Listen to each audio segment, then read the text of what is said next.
In an online teaching environment, an important concern is whether your students are submitting their own work. Onshape helps educators monitor student activity with document history and analytics. The document history allows you to easily pinpoint whether a document was copied or edited by another user. Expand to see the individual actions. If you mouse over each action, you can see by who and when each action was completed.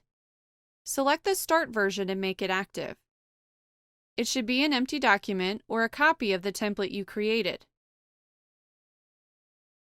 If a student copies another student's work, the Start version will contain more than just the base document. For those with an Education Enterprise plan, Analytics can give you more insight into document actions that may be suspicious. Go to Analytics, Audit, and then Audit Trail.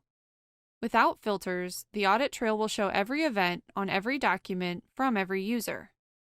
You need to filter the full audit trail to narrow down specific actions or times you want to look at.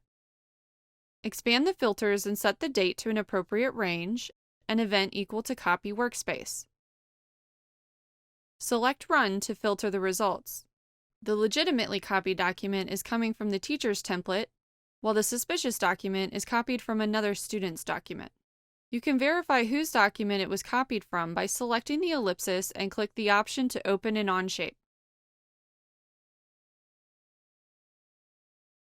There is also a direct link to an audit trail of the document's permissions so you can see who currently has access. Another insightful view is Open Document. Expand the filters again. Remove Copy Workspace and add Open Document. Sort by the document column and you can see whether multiple students have been viewing the same document. This is more effective if you require your students to make uniquely named documents. Viewing history and analytics will enable you to ensure the integrity of your students' assignments. For more information on these topics, you can visit the Onshape Learning Center. Thanks for watching.